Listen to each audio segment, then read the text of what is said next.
வணக்கம். மனித நடத்தைகளுக்கு பின்னாடி இருக்கிற சில முக்கியமான உயிரியல் ரகசியங்களை அலசும் இந்த தொகுப்புக்கு உங்களை வரவேற்கிறேன். இன்னைக்கு குழந்தைகளுக்கும் பெற்றோர்களுக்கும் நடுல நடக்கிற ஒரு மிக முக்கியமான விஷயத்தை பத்தி பேச போறோம். இது உங்களுக்கு குறை சொல்றதுக்கோ குற்றவாளியாக்குறதுக்கோ கிடையாதுங்க. மாறாக நம்ம குழந்தைகளோட ஒரு உண்மையான அன்பான பிணைப்பை உருவாக்குறதுக்கான ஒரு தெளிவான அறிவியல் பூர்வமான வழியை தான் நம்ம இன்னைக்கு பார்க்க போறோம். சரி, இந்த ஒரு நிஜ சம்பவத்தை கொஞ்சம் நினைச்சு பாருங்க. கிச்சன்ல உங்க குழந்தை தெரியாம ஒரு தண்ணி கிளாஸை கீழே கொட்டிடுறாங்க. அந்த செகண்ட்ல நீங்க டென்ஷன் ஆகி ரொம்ப சத்தமா கத்திடுறீங்க. உடனே என்ன நடக்கும்? குழந்தையின் முகம் அப்படியே வெளிரி போயிடும். நீங்க சொல்ற எந்த வார்த்தையும் அவங்க காதுல விழாது. அப்படியே உறைஞ்சு நிற்பாங்க. ஏன் இப்படி நடக்குதுன்னு எப்பதாவது யோசிச்சிருக்கீங்களா? நீங்க கத்துக் கொடுக்க நினைச்ச பாடம் ஏன் உங்களுக்கு புரியவே இல்லை? இங்கதான் நாம எல்லாரும் அடிக்கடி நினைக்கிற ஒரு தவறான எண்ணத்தை உடைக்கணும். என் குழந்தை வேணும்னே என்ன கடுப்பேத்துது அப்படின்னு நாம நினைக்கிறோம் இல்லையா? ஆனா நிஜம் அது கிடையாதுங்க. உங்க குழந்தை உங்களுக்கு எதிரா எந்த சதியும் பண்ணல. அவங்களோட இந்த நடத்தைக்கு பின்னாடி ஆபத்துல இருந்து தப்பிக்க மனித உடல்ல மறைஞ்சிருக்க ஒரு பயாலாஜிக்கல் மெக்கானிசம் தான் காரணம். வேற ஒண்ணுமே இல்ல. நாம் அப்படி சத்தமா கத்தும்போது அவங்க மூளையில என்ன நடக்குது தெரியுமா? அது உடனே குழந்தையோட மூளையில உணர்ச்சிகளை கட்டுப்படுத்துற சர்வைவல் பிரெயின், அதாவது உயிர் வாழ்றதுக்கான பகுதியை டக்குன்னு ஆக்டிவேட் பண்ணிடுது. ஒரு ஆபத்தை உணர்ந்த உடனே தற்காத்துக்கு அந்த பகுதி விழிச்சுக்கும்.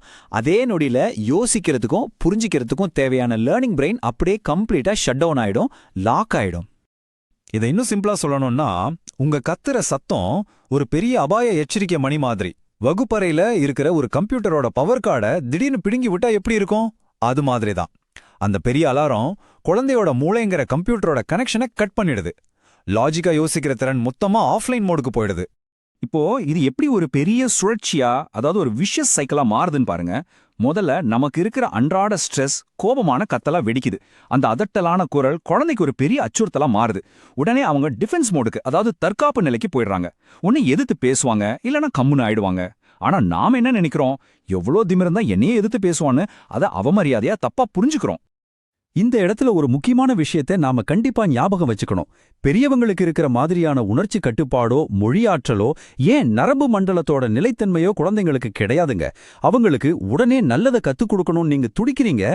ஆனா அவங்க மூளை அந்த பக்குவத்தை இன்னும் அடையல அப்படிங்கிறது தான் அறிவியல் உண்மை. உங்க எதிர்பார்ப்புக்கும் அவங்க மூளை வளர்ச்சிக்கும் நடக்கிற ஒரு சின்ன மோதல் தான் இந்த பதற்றத்துக்கே காரணம். இங்கதான் மனசுக்கு ரொம்ப கஷ்டமான ஒரு முரண்பாடு ஒளிஞ்சிருக்கு.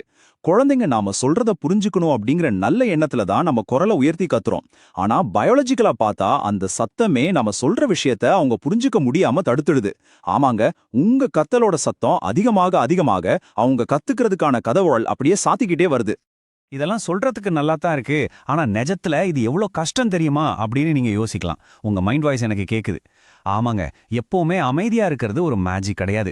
காலை நேரத்துல இருக்கிற அவசரம், குழந்தை தூங்காம படுத்துறது, பேரண்ட்ஸோட அதீத சோர்வு, வீட்ல இருக்கிற ஸ்ட்ரெஸ், இதெல்லாம் சூழ்நிலையை ரொம்பவே கடினமாக்கும்னு நமக்கும் தெரியும். இதில் எல்லாத்தையும் ஒரே நாள்ல மாத்த முடியாதுதான். ஆனா சூழ்நிலை எவ்வளோ கடினமா இருந்தாலும் நம்மளோட மைண்ட் செட்டை கொஞ்சம் மாத்தி அமைச்சுக்கலாம். இந்த சண்டையில நான் ஜெயிச்சு ஆகணும், இவனை அடக்கியே தீருவேன் அப்படின்னு நினைக்கிற பழைய மைண்ட் செட்டை விட்டுட்டு, இந்த சவாலான நேரத்துல என் குழந்தைய நான் எப்படி பாதுகாப்பா வழி நடத்துறது அப்படிங்கிற புது மனநிலைக்கு நாம மாற முடியும். அவங்கள எதிரியா பார்த்து தோற்கடிக்கிறத விட அவங்க தடுமாறும்போது ஒரு நம்பிக்கையான வழிகாட்டியா நாம மாறுறதுதான் நிஜமான வெற்றி. சரி, இந்த அமைதியான தலைமைத்துவத்தை எப்படி பிராக்டிக்கலா பண்றது? ரொம்ப சிம்பிள். குழந்தைய திட்டத்துக்கு முன்னாடி ஜஸ்ட் ஒரு செகண்ட் பாஸ் பண்ணுங்க. ஆழமா மூச்சு விடுங்க. அந்த இடத்தோட டென்ஷனை குறைங்க. ரொம்ப கம்மியான வார்த்தைகளை மட்டும் பயன்படுத்தி அவங்க என்ன செய்யணும்னு சொல்லுங்க. அவங்களோட கோபத்தையோ வருத்தத்தையோ புரிஞ்சுக்கிட்டு ஏத்துக்கோங்க. அவங்களோட உணர்ச்சி கொந்தளிப்பை அதிகமாக்காம உங்க நிதானத்தை அவங்க கொஞ்சம் கடன் வாங்கிக்க நீங்க உதவி பண்ணுங்க. நாமும் மனுஷங்க தானே. சில நேரங்கள்ல கண்ட்ரோல் இழந்து கத்துறது ரொம்ப இயல்புதான். அப்படி நடந்தா எந்த குற்ற உணர்ச்சியோ ஈகோவோ இல்லாம குழந்தைகிட்ட போய் அந்த உறவை மீண்டும் சரி பண்றது, அதாவது ரிப்பேர் பண்றது ரொம்ப ரொம்ப முக்கியம். நம்ம தப்பா ஒத்துக்கிட்டு அன்பா பேசும்போது அது அந்த பயத்தின் சுழற்சியை அப்படியே உடைச்சு உங்க ரெண்டு பேருக்கும் நடுவுல ஆழமான ஒரு நம்பிக்கையை உருவாக்குது. இந்த ஒரு சின்ன மாற்றம் உங்க வீட்ல இருக்கிற ஒட்டுமொத்த இமோஷனல் சூழ்நிலையே எப்படி மாத்துதுன்னு மட்டும் பாருங்க.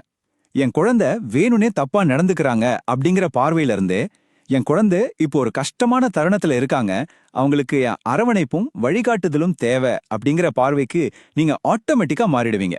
இந்த ஷிஃப்ட் ரொம்ப பவர்ஃபுல்லானது. கடைசியா உங்களை யோசிக்க வைக்கிற ஒரு முக்கியமான கேள்வியோட இந்த தொகுப்பை நான் நிறைவு செய்றேன். பயமுறுத்தி தோற்கடிக்கப்பட்ட ஒரு குழந்தையோட தற்காலிகமான அமைதி நமக்கு தேவையா, இல்ல நம்ம கிட்ட ரொம்ப பாதுகாப்பா உணர்ந்து வாழ்நாள் முழுசும் நல்ல விஷயங்களை கத்துக்கிற ஒரு குழந்தையோட வளர்ச்சி நமக்கு தேவையா?